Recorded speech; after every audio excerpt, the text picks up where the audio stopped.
Imagine cracking the code to the point where your business became a household name. That's exactly what Ben Goodfellow, the founder of the now iconic Tradie's underwear brand, has done. And in this revealing chat, he shares exactly how he's done it.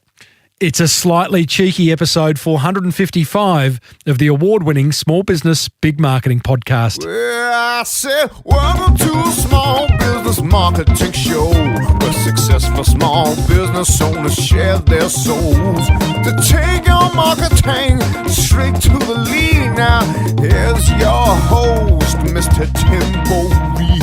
And welcome back to your weekly dose of marketing undergarments. I'm your host, Timbo Reid. You, infinitely more importantly, are a motivated business owner ready to crank out some great marketing to build that beautiful business of yours into the empire that I believe it absolutely deserves to be. That's exactly why this podcast exists. But if that's not enough, you can grab a copy of my popular marketing book, The Boomerang Effect, that I wrote with you in mind over at smallbusinessbigmarketing.com. Big episode today. We catch up with Ben Goodfellow, the creator of the Tradie underwear brand that in next to no time, a matter of years, has become a household name in Australia. Steve Sims is back to share another simple way you can wow those precious, precious clients of yours. And I'll reveal a couple of great guests we've got coming up in coming weeks. As per usual, team, there is marketing GOLD dripping from the ceiling over here at Small Business Big Marketing's HQ. So let's get stuck right in. Oh, wow. Wow. Oh, wow. I can't hear you. Oh, wow. Wow. Did someone say something? Yes, indeedly doodly. It's time for another business building tip to wow those precious clients of yours. As usual, all the way from LA, we're joined by Steve Sims, speaker and best-selling author of Bluefishing, The Art of Making Things Happen. Simsy, how are we going to wow those precious clients of ours this time around? Well, it's funny you should ask that, my buddy. I've always been a real admirer of taking a fan from a fan to a fanatic. Oh. And there's a big difference, but there's some steps to do it. You see, fans are people that can cheer and chant and say good things about you. Fanatics are those that go out and do it for you to others and turn those fans into fanatic. So concentrate on them and give them a story that they can pass on to other people. Tell them what it is you do in simple manners. And even, here's a good tip, poll your clients and go, hey, if you were to meet someone in the street who said, what is it that X does? What would you tell them? And get them to tell you what you do so they can tell more people what it is and get them to be fanatics for your brand. That's a nice one. And in fact, putting that language into those fanatics or those fans' mouths so that they can very clearly talk about your business is quite a smart thing to do. Not easy, because it's you've really got to craft your words. Would you get a copywriter involved in that, or how would you go about it? Do you know, I've done that before. I've got copywriters in it before, and I've got people to write really elegant quotes on what it is I've done, and those have been the least successful. Yeah. I've actually gone out to people in my social pages. I've emailed my clients. I've called my clients, and I've actually said to them, in as least words as possible, what it is would you say that I did that makes things so wonderful? That's the best verbiage in the planet because it comes from real people. Yeah, I like that. So the idea, having a fan is not a bad thing, but having a fanatic is something together all completely different, right? Well, fanatics actually create communities, create a culture, and you don't want a fan base anymore. You don't want a client base anymore. You want a culture. You want a cult that is there chanting that what you stand for is everything. Now, mate, I know you come from Los Angeles, and maybe it's the city of cults, but can we use the word tribe and not cult going forward, please? Jeez. I'll try. Well, there you go. Another killer way to make your precious clients go wow. Thanks, Steve. See ya. Righto, let's meet today's guest, Ben Goodfellow, who I've admired from afar for the way he's so very quickly made the Tradie underwear brand a household name in Australia. Now, Ben loves brands. In fact, from a very early age, we're talking, 10, when other kids were swapping footy cards, Ben would sit at the kitchen table with his old man and talk branding. That's an advanced conversation for a 10-year-old. Hey, Dad, I want to have a chat about brands. You got 10 minutes? Well, it's paid off, as he's now responsible for the iconic Tradie underwear brand that next year, how's this? It's going to be turning over in excess of 100 mil. Selling undies, making 100 mil. They must be good undies. So grab a pen and paper as Ben reveals exactly how he's gone about creating a household name from scratch. I started off by asking him how and why he decided to launch an underwear brand in Australia.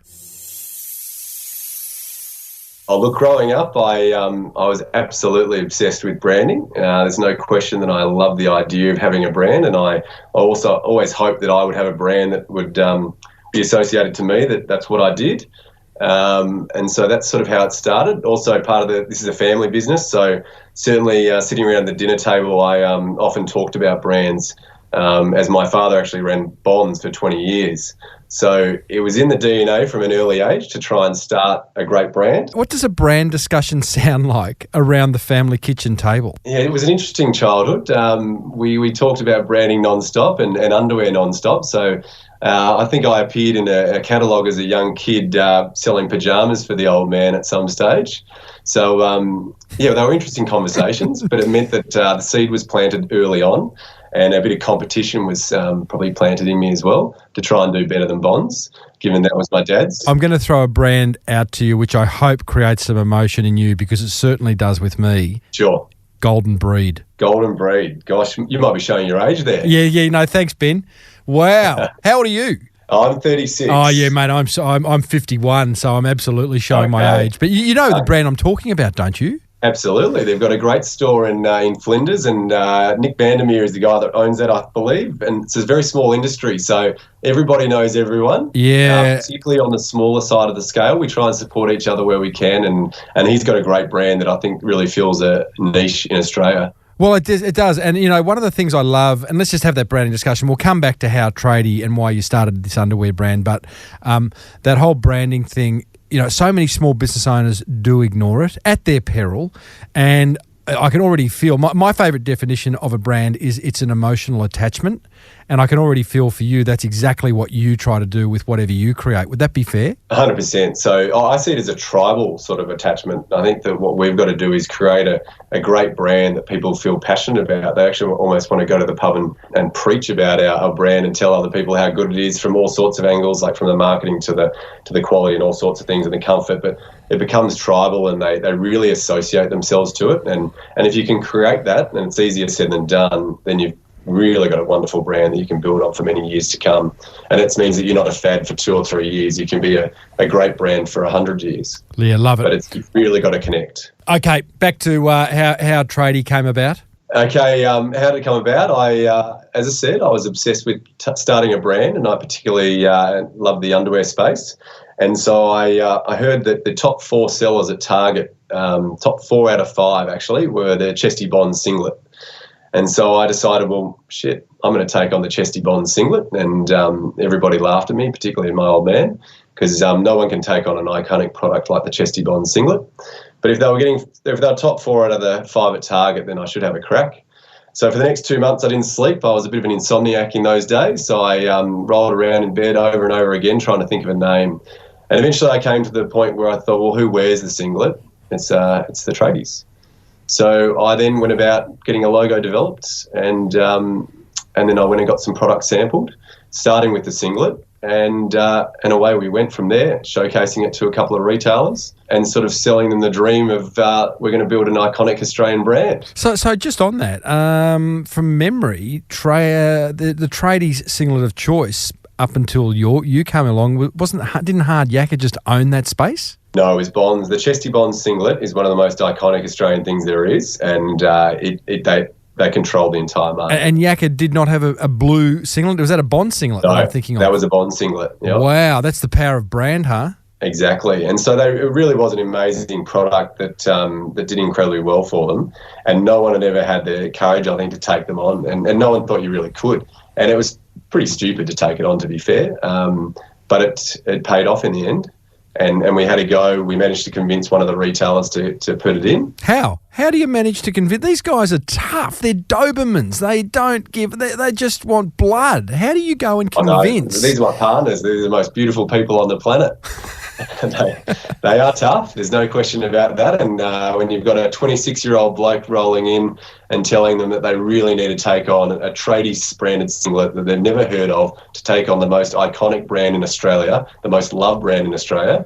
Yeah, it probably wasn't the easiest sell I've ever had to do in my life. Well, so what was the sell? What was the pitch? To be completely fair, I think that I got in front of a buyer that I still deal with to this day, who saw it and immediately had an idea in her head as well. It sort of resonated with her, and she just saw the potential. And so she jumped on and said, I'm not just doing a singlet, I'm going to do underwear as well. And she had the foresight, and, that's luck. All these things, a lot of people that start great brands and all these things, you need a little bit of luck. And that meeting, it was staged by me in terms of I was showing her some other things, but I made sure that the Tradie singlet was at the bottom of my bag so I could finish the meeting with that.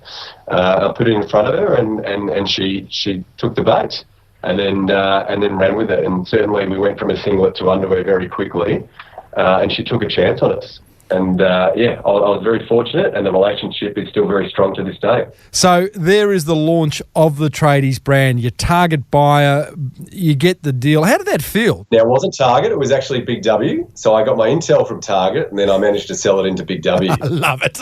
Yeah, correct. Hello to the Target buyers out there who are now probably buying from you, are they? They are not. They have shunned Tradie, but that's fine. We've got some wonderful partners that have been on board from day one, and Big W is certainly a big part of our business. Why would Target be shunning? Do they have exclusivity around bonds, or you've just really pissed them off? No, not at all. No, we deal with Target with some house brand items and private label. It's just that Target was taken over by Kmart management, and Kmart management had a very focused approach to no brands and certainly going as cheap as possible. And they didn't really want brands like us that sort of offer a value equation. Yeah.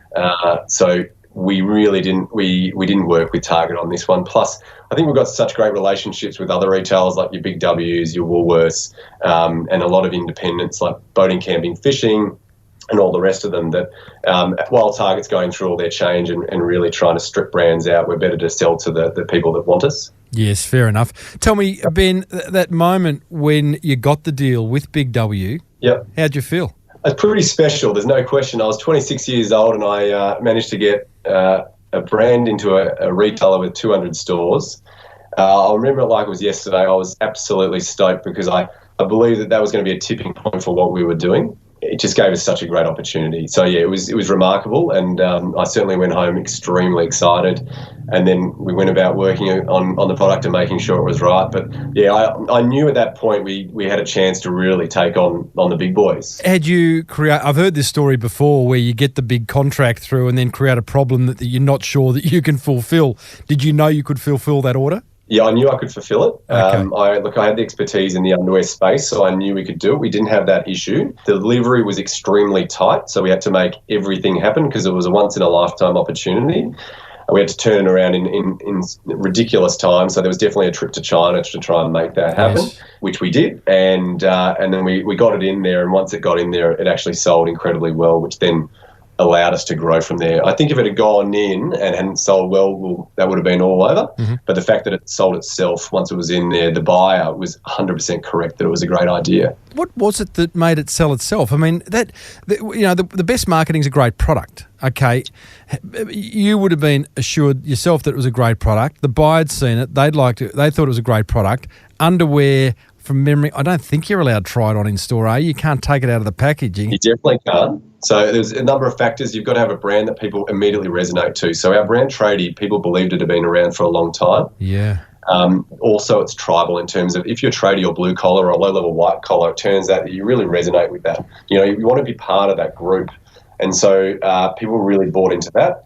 The price point was right. It was sitting at a really nice price where it was a lot cheaper than the other big national brand, but it was also a price point above the house brand or a private label. And it looked great on the shelf, but most of all, people resonated with it. The name immediately resonated with people more than I expected. And so it sold incredibly well to start with. It's an interesting name. I, long time ago, worked in advertising, and my colleague in the next office was running the Mazda account. And it was the time when the Mazda RX-7 came out, and they did a TV ad for it. And the TV ad was a middle-aged bloke in what looked like a supermarket, but it was a gigantic toy store. And at the end of the aisle, he looks down the aisle, and there's this beautiful red RX-7 sitting there. And he goes and looks at it and loves it. And the tagline was Mazda RX-7, something like Big Boys Toys, right?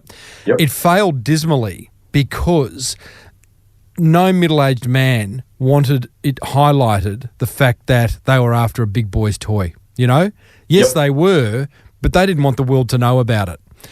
It feels like Tradie should have fallen into that problem as well, where it's like, yeah, I know, it's a generic, it's Tradie. I'm a Tradie, so I wear Tradies. Like, what are we going to make underpants for office workers saying, I don't know, office workers? Yeah, do you know what I mean? Yeah. Are you surprised it worked? No, look, I truly believed in it. I became pretty obsessed with my brand. But look, you never know. I think what it was as well that, I had this theory early on was that tradies were really respected at the time. They were well paid.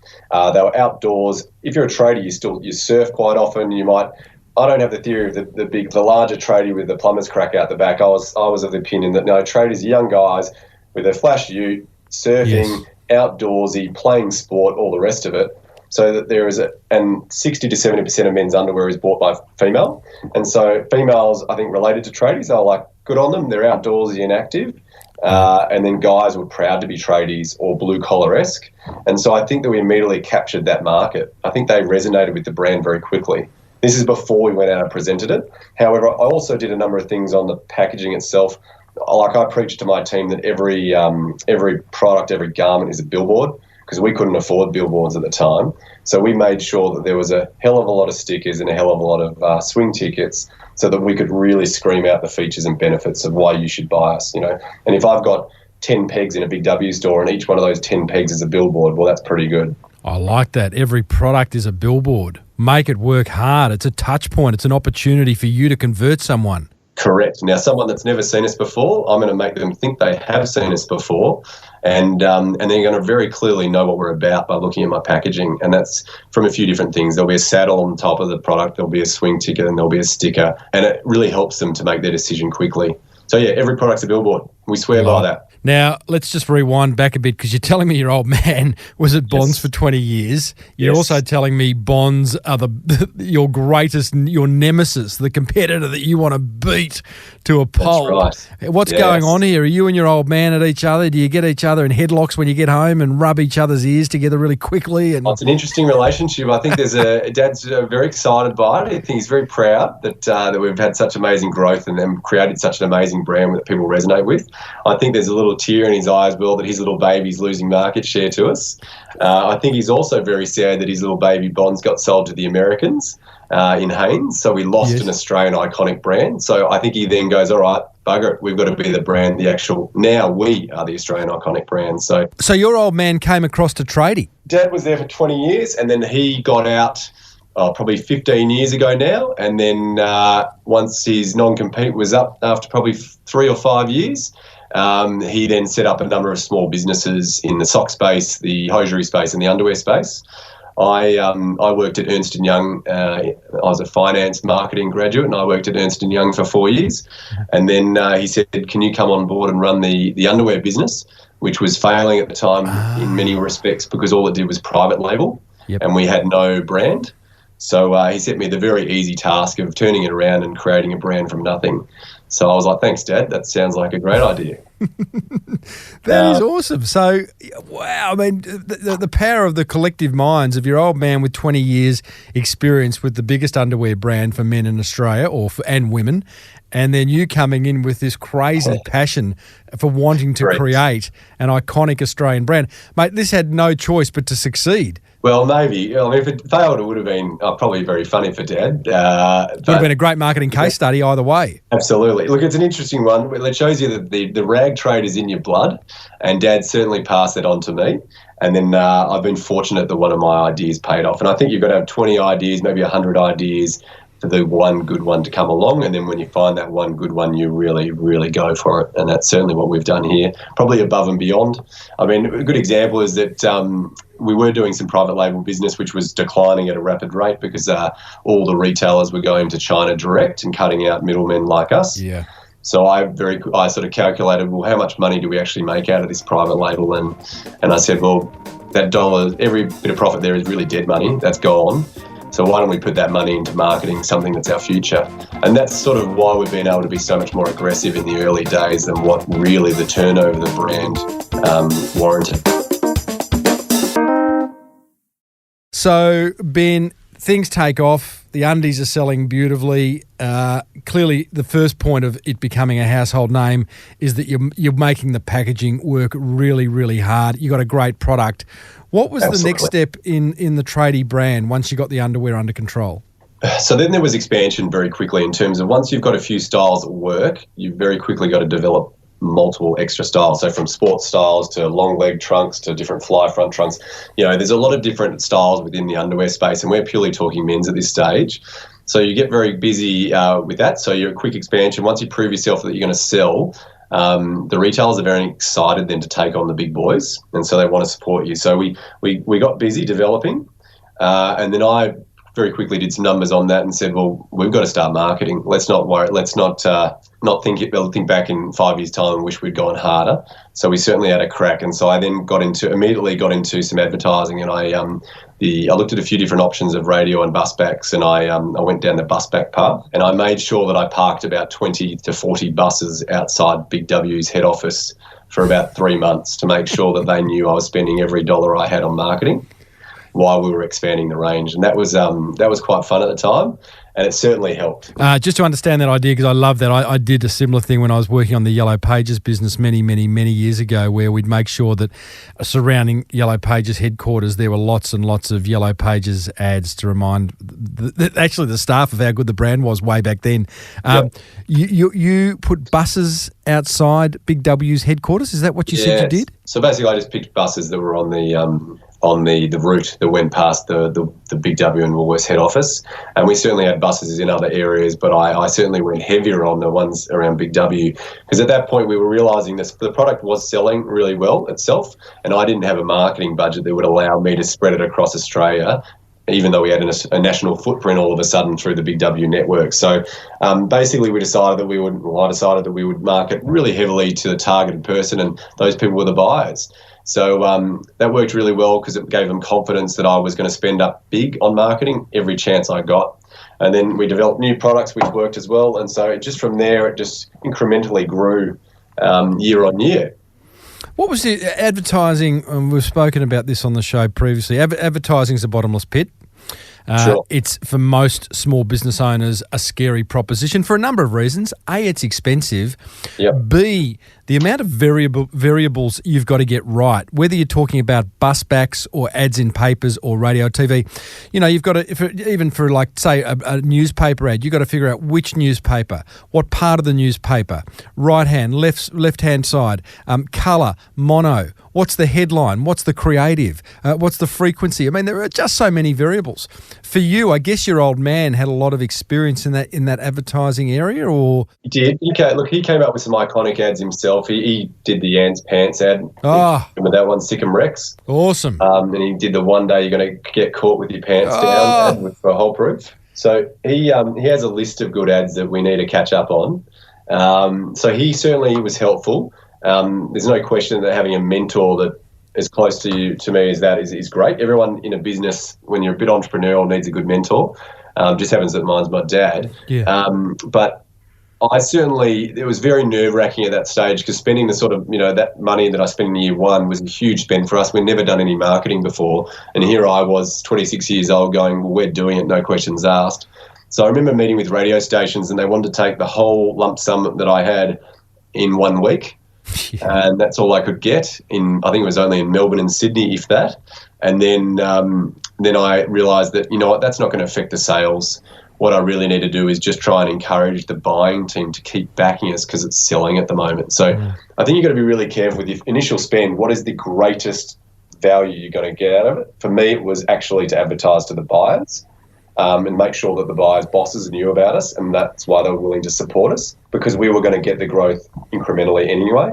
I think if I'd gone down the radio path and gone straight to consumer more so, it really wouldn't have helped us as much as what I did. But there's no question that year one, that was one of the most nerve-wracking things I've had to do. What did you spend? 100 grand, which was a lot for us at that stage. Ooh. How was that sleepless night once you signed that contract? Well, my girlfriend at the time remembers me waking up in the middle of the night with a cold sweat, still half asleep, sitting at the end of the bed just saying 7-pack undies, 7-pack undies, 7-pack undies over and over again in my sleep. So obviously I was talking in my sleep about undies non-stop, so the stress levels were pretty high. So yeah, look, the pressure was on at that stage, but it was exciting as well, because if it worked, we knew that it was going to be a pretty big uplift. What was the creative and what was the outcome? So the creative, what we did was we put it on bus backs, and I worked with an agency that I still work with to this day, who have become very, very close, called The Incubator, and they came up with the slogan, the ultimate toolbox. And so what we did was we had no models, couldn't afford a model. We needed to do as cheap as possible. We just did a very close-up photo of the undies, and then the ultimate toolbox, nice and big, and then where you could buy it, tagged in the bottom. And they floated around Sydney in particular. Mm-hmm. And it certainly got a few responses, a few letters from people finding it a little offensive. But the PC crowd would have been up in arms. Absolutely. Alan and Dad and I, we pin them on the wall whenever we get something like that, because it means people are noticing our advertising. Yeah, exactly. Well, just on that, great. Well done for doing that. Sometimes the small business owner can kind of freak out and lose confidence and quickly pull it. We're getting, because the minority sometimes gets heard. You took the other view. Absolutely. And look, the whole way through, if you spoke to my media agency, I roll the dice every chance I get. I really, really want to build this into a great brand. And so we genuinely go above and beyond what the brand warrants at this stage, just knowing we're going to get there. We are an aggressive marketing business, but that's because my love in life is marketing. Just explain to me, you roll the dice every chance you get. So you take you err on the side of risk. Well, I think in terms of the spend compared to turnover, we certainly do. I think we take chances when opportunities come up where there might be a last-minute TV program that desperately needs a major sponsor, and I've already committed what I think is our true budget.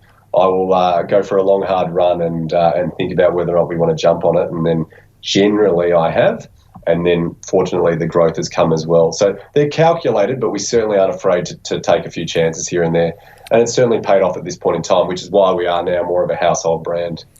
What's the biggest risk you've taken that failed? Oh, that's a good one. I think it was actually last year where I sponsored the footy show. They had a last-minute pull-out of a major sponsor. And they needed an answer within a day, and they did a really good rate for me, but they needed a sponsor to come on board, and we sponsored it nationally, which was a huge deal for us, and in many ways it was great because it put our name amongst some fantastic ones. However, they sadly mistreated the New South Wales NRL Thursday night footy show, moved it around from night to night, moved it out to later, changed the format without us knowing, and the ratings absolutely bombed. So it was a risk that really fell apart. However, it still worked out because it's a long-term relationship there, so Channel 9 will do the right thing and catch it up. Mm-hmm. But that was certainly a big spend for us on top of what I'd already committed to. There was the Bachelor sponsorship and a few others. Now, there was still positive that came out of it because Eddie Maguire did an amazing job in Melbourne of pumping up it on the Victorian show. It was just the Sydney show that was very disappointing. What's your view on mass media, Ben? Media's become so fragmented these days. I'm sure, am I sure? If you rolled up your sleeves and really went down the path of chasing the different demographics that you appeal to, you might save some money. You went down, Facebook ads here and a bit of Instagram advertising and all this and, some outdoor billboards and whatever. Yep. But you've just chosen this really mass broadcast approach. Yeah, well, there's a few reasons for that. I think that, social definitely has its place. But at the end of the day, I'm selling through mainstream channels at this point in time. So while we're growing through them, I think that mainstream TV still has a wonderful effect for us. And I think it's proven at the moment, it's working incredibly well.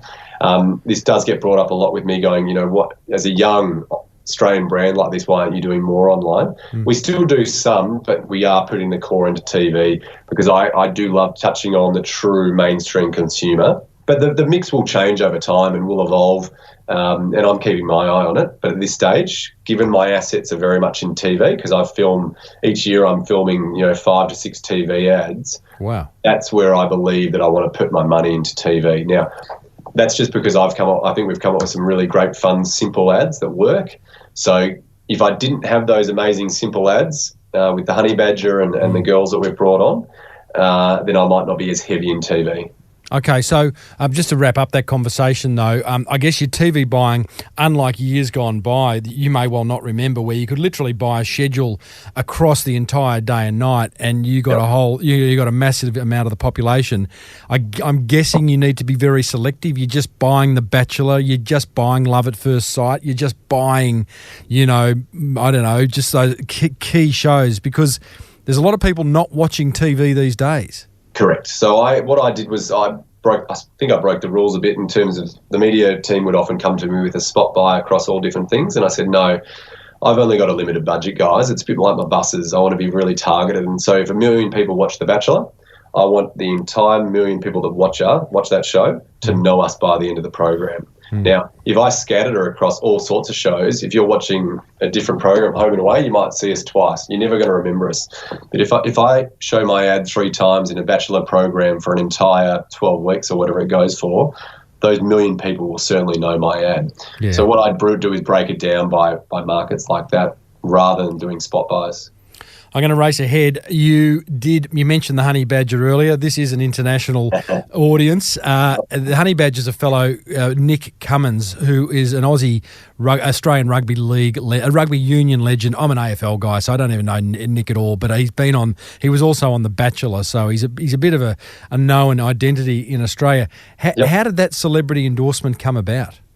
Oh, it's a pretty good story, actually. It was year 3, and so I'd done the buses year 1. Year 2, I did a radio campaign, and I look back at those radio ads and think they were pretty humorous. And then the next year, I was like, year 3, we've got to keep stepping it up as hard as we can. So I need an ambassador. So I started to look around. Obviously, you stay away from tennis players because Australians just don't relate to them. My number one rule was I was looking for a guy that I wanted to have a beer with, and so did the rest of Australia. The beer test. I came across a few different people, but there was one person that caught my eye. It was the honey badger did an interview after a game where he just finished a game in New Zealand, and the interview's on YouTube. And I saw it on YouTube when I was looking at a few different things, and it was one of the funniest interviews I've ever seen, because he basically just spoke in what I call badgerisms. And the commentators lost the plot. They thought it was the funniest thing they'd ever seen. So I saw that and I was like, that's my man. He had a very unique look as well, because he had the long hair and the headband. And I said, this guy's as Aussie as you get. My brand needs to be as Aussie as you can get. So I went on Instagram and I found his Instagram site, and I personally messaged him and said, hey, mate, I've got this underwear brand called Tradie. Would you be interested in coming on board? He wrote back to me and said, yep, sounds good, mate. About 2 or 3 weeks later, we had a long-term deal together, and now we've been running together for probably, we're probably up to 5 years now, 6 years, and with a number of years still to go. Wow. Yeah. How beautifully simple. Good on you for seeing that interview and identifying it very clearly that there is a guy that you want your brand to be like, and he clearly had it resonated deeply with your brand, and you just reach out to him on Insta. Yeah, look, it's looking back, it's a bit ridiculous, to be honest with you. I signed the contract with him myself. I didn't even do it through a legal team. Oh, I love it. And then I went to my marketing agency and I said, guys, we need to do an ad for Tradie. We've got to do it on the tiniest budget you can possibly do. And I've already signed an ambassador. And they looked at me like I was absolutely mad. And now we're from Victoria, so no one had ever heard of the honey badger, given we're an AFL town. And they genuinely looked like I was mad. My dad thought I'd completely lost the plot. And then I said, all right, guys, write it out. I want it really simple, white screen, just have him talking badgerisms. So they went away and came up with some other ideas that weren't quite like that. They said, no, guys, I want white screen, simple as. I want 3 clear messages. I want good looking, quality and comfort. And I want him to say it in the most random Aussie ways possible. White screen, he's got a twinkle in his eye. He'll make love to the camera, whatever you want, and away we go. They looked at me again like I was completely mad, and I started to get a bit nervous, but we turned up on the day, and he was amazing. He took some of the scripts that we'd written with some of his own lines, and then he sort of freestyled a lot. So I'd say about 25% is written and about 75% is him coming up with random things on the day. Brilliant. And I think that's why people resonated with the ad, because it is very organic. You know, that agency thing, I'm wondering, were they being precious and fearing that their role as the copywriter and concept developer had been taken from them? Because here you are coming to them with the talent, coming to them with the idea, and essentially the talent's writing the ads. They had no role. Was that it, or was there? They are an amazing group, the incubator, because most agencies would have kicked me out at that point. Yes. They basically took an idea, and I couldn't pull it together 100%. I said, this is my idea. I see the twinkle in this bloke's eye. I'm sure of it. Just make it happen, and they made it happen, and they wrote the lines, and the reason we've had great ads from then on is because they've been able to really dive into what the concept is and make some great ads. And they certainly still get steered a lot by me, but they don't get precious at all because we really do it together because they understand that marketing is my obsession. Yeah, fair enough. Interesting choice with the Honey Badger because he is very New South Wales centric. In Victoria, we have no idea who he is until he appears as the Bachelor on Correct. The Bachelor. That you didn't know that was going to happen.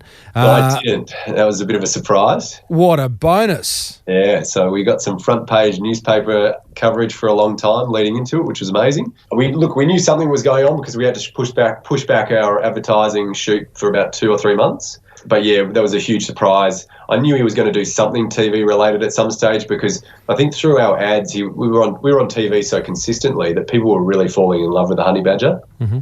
And so I knew that something would happen at some point. We've sort of been good for each other where he's built me up and I've built him up. And yeah, then he went on The Bachelor and then it became a very interesting series. Because your decision to take him on initially, really, I mean, in New South Wales, they're going to go, wow, that's Nick Cummins representing Tradie underwear.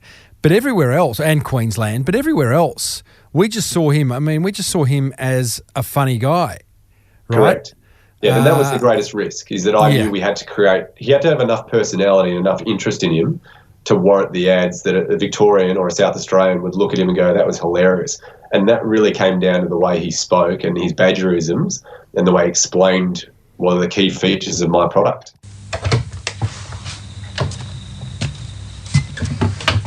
Hey, I've just stepped out of the studio to play you one of the original TV ads Ben created to launch his underwear range starring rugby player Nick the Honey Badger Cummins. Check this out. Holy tomorrow, fellas. How good are these tradies? They're a snazzy-looking tackle box to house your rod and reel. Tradie underwear keeps your setup intact. Movement? No. Secure? Yes. Flasher than a rat with a gold tooth, and they're easy on the twig and berries. Fair dinkum, you have to be blind as a welder's dog if you can't see that other grunters look like the south end of a northbound wombat. These aren't your bog standard attire, they're the duck's nuts, ridgy didge, fair dinkum, get 'em on you. I just like 'em. Tradie underwear, the ultimate toolbox. Cobra, what? I love it. Great script. Very funny ad. I'll put a link in the show notes to it over at smallbusinessbigmarketing.com/455. Okay, let's head back into the studio.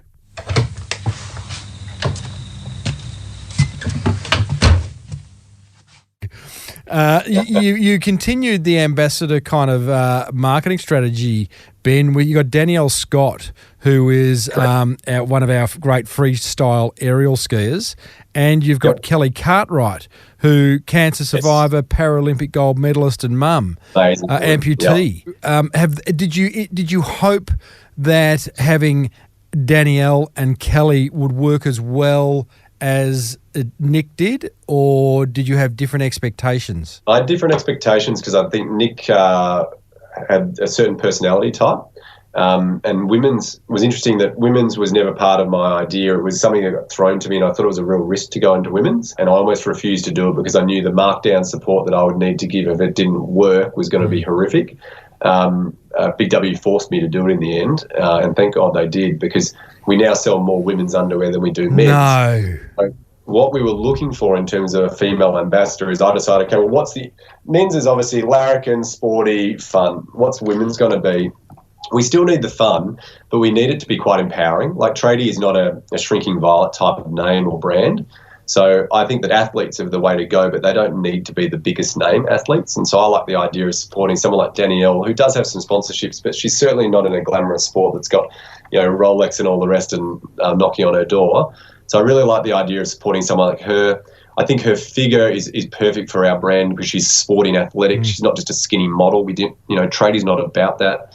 When we brought on Charlotte Caslick, she's amazing because she's so proud of her physique. She's got an incredible sporting athletic body, and that's what we want Tradie to be. We want it to be empowering for women. So we're very careful of who we pick. And then Kelly Cartwright is the cream on top. She's the most amazing woman I've ever met.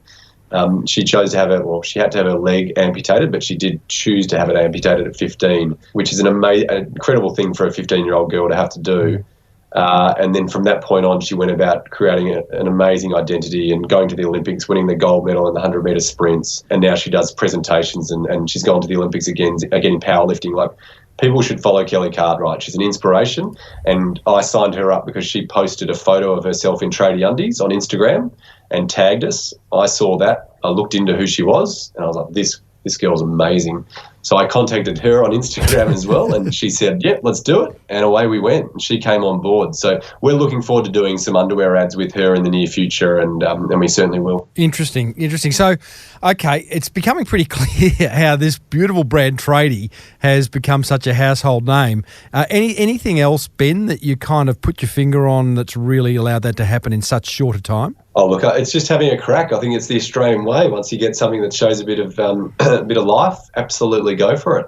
Throw the kitchen sink in it. I think that's the key. And I think we've been sensible of who we brought on. I think we've brought on people, characters that people really relate to. And as I keep coming back to, it's the beer test. If you go up to Danielle Scott at the pub and say, do you want to grab a beer in a nice way, she'll absolutely have a drink with you. Same with Nick. They're all wonderful people and good fun. Whereas I think Australians see through these brat ambassadors, and I think that's what we've done well. We've picked really, really good personalities to represent the brand that I love. Yeah, very true. We see through brat ambassadors, ain't that the truth? And I must say, I mean, there'll be a lot of listeners, business owners listening right now going, well, we can't afford ambassadors. It's an interesting strategy because inherently it feels expensive. I'd like your comment on that. Suffice to say, I interviewed Matthew Pavlich about 4 or 5 weeks ago, ex-AFL legend, for those who don't know who the Pav is. He's now gone and started a business called Pickstar, and it does allow you to access known sporting identities, from everything from having them to your kid's barbecue, 10-year-old birthday party, an appearance there, through to, appearing in your marketing campaigns. And it's actually a technology company that allows you to go online and approach these guys who you'd love to have represent your brand. So what's your view? Which is a fantastic idea. It is a fantastic idea. What's your view on it? Is it an expensive strategy? Is it for everyone, this whole endorsements by celebrities? Look, it's an interesting one. I chose people that weren't well known. So the Honey Badger, as much as he's one of the most famous Australians now, when I approached him, he wasn't well known at all. And so I was able to do a much more affordable deal at the start. We're now on a much more lucrative deal for him now because it's only fair that he gets rewarded for the growth that we've had. And the girls, we did good deals at the start, and again, then some of the Danny's have been renewed. So I started with lesser known people, but with greater personalities, right? So that it wasn't that they were necessarily the best at what they did. I was looking for someone that had credibility, but also had the personality. And then I also went direct with Instagram, right? Yeah. Or however I could contact them through LinkedIn, whatever it might be. Because the minute you get managers involved, they just triple the cost, right? And it just becomes unbearable. And plus, a lot of the stars then don't hear about it. So even now, if I contact a manager about an AFL player, even for me, now where we're at, it just becomes too expensive. Whereas I know if that player hears from me first saying, hey, I'm going to put you on Tradie underwear ads and put it around the country, that player probably wants to do it. And he'll probably do it at a cheaper price because it's going to be a lot of fun. But the managers aren't telling them about it, I think, and they're throwing prices on them that just don't warrant it. And so businesses like us walk away. So that's why I was very tactful in working with the people that I have that understood that we're a small business trying to have a crack, and then down the track, they've been able to get more money along the line. Well, you hit the nail on the head. That's why Matthew, talking about Pickstar, was loving it. I mean, one of his challenges was to get past the managers, and now he sort of somehow negotiated that. So when you go and approach a celebrity, a sporting star through Pickstar, they are directly getting a text saying, hey, someone's looking, there's a brief on Pickstar for this. Someone, are you interested in it? Here's the budget, here's the dates. And often, I think what we forget, we put these celebrities up on pedestals and think, oh, they'd never have any time. They're so busy. Not necessarily true. And they do. There's a money factor and they want to earn a quid from their celebrity, but they also like getting out there and getting involved in the community and seeing what difference they can make and just enjoying that aspect of it. So I think the lesson there is just ask. Get on their Instagram and ask. Absolutely. Don't be afraid to be shot down. That's fine and nothing lost. Correct. Right? But I think a lot of these players, I think the top 5% of players are the ones that are getting the deals, and so they're difficult to deal with. So what you've got to look for is the ones that are lesser known but have the quirks or whatever suits your brand, and go for them. But, yeah, try and bypass the managers so that you can do it in a way that's effective for both. It's clear that what's worked with us is that my people that I've signed up have gone ahead and actually taken on more sponsorships as a result with working with an underwear brand like us. So sometimes they've just got to see the big picture. I think managers don't always see the big picture like that. They just want the immediate dollars. But it's certainly been lucrative for my team long term, the ones I've signed up. Ben, it's a great story. Just to finish up, Scope, give us a size of the Tradie brand now. SKUs, annual turnover, whatever you can do to kind of give us a sense of scale. Yeah, so I think we're I couldn't tell you SKUs. I actually don't know. I get asked that a little bit. But in terms of at retail, we're about 80, 90 mil. And we're going to crack the 100 next year. This is per annum. So we're going to be very excited and throw a big party when we smash 100 mil per annum. Mm-hmm. But we are growing. So that's not the end of it. We're going to keep coming and we're going to keep spending on TV. I love it, mate. It's such a good story. It's so wonderful to hear something you've started from scratch with your old man, with great intention and really clear purpose, by the way. You knew what you wanted to do. You set out with a vision clear in your sights and you've just chased it down. I think maybe we should have recognised that earlier because, again, having that purpose and intention plays a big part in knowing where you want to get to. I'm not sure just whether you know that as you speak about your underwear brand, just how many times, Ben, you say the word crack. Yes, that's interesting. Yeah, obviously, I'm just trying to cover up everyone's cracks with my underwear. Correct. Yeah, I should have thought about it. I'll have to take note and try and avoid that next time. Ben, you're having a crack, buddy. Well done. For those who want to check it out, Tradie with an IE, TRADIE.com is where you can find out all about it. Ben Goodfellow, thank you for taking us behind the scenes of a wonderful, iconic Australian brand. Much appreciated. Thanks for taking the time. There you go, team. Tradie's underwear founder, Ben Goodfellow. He certainly lives up to his name, huh? He's a very good fellow. You'd never have heard that before, I'm sure. Ben's kindly given me a whole lot of vouchers to give away in the Monster Prize draw, but right now, here's what grabbed my attention from that chat with Ben. Attention grabber number 1. I love Ben's passionate definition of a brand being a tribal attachment. Where you create something so powerful in the minds of your customers that they want to go to the pub and talk about your brand. That's what we're talking about. Tribal attachment. Attention grabber number 2. I love how Ben treats every one of his products as a billboard and makes the most of its impact on shelf. Very clever. From day one. Attention grabber number 3. I think it was an absolutely genius move to have a whole lot of buses branded with Tradie's posters passing by Big W's HQ on a daily basis. What a great way to get the buyers that Ben wanted to appeal to see Ben's new brand. That's what grabbed my attention. Whatever grabbed yours, be sure to block out some time and implement it. That brings us almost to the end of your favourite marketing podcast. There's plenty more where this came from. Also, the entire archive is at smallbusinessbigmarketing.com. Got some solid interviews coming up over the ensuing weeks, including a chat with retired AFL legend Matthew Pavlich, who's making it easy for small businesses to book sporting personalities for their marketing, and a UK jeweller and long-time listener of this show who's standing out in a very competitive local marketplace. So you have reason to be excited, very, very excited. If you're getting value from listening, then please let other business owners know about this podcast, which is presented by me, Timbo Reid. Until next time, thanks for tuning in. Now get out there and take action.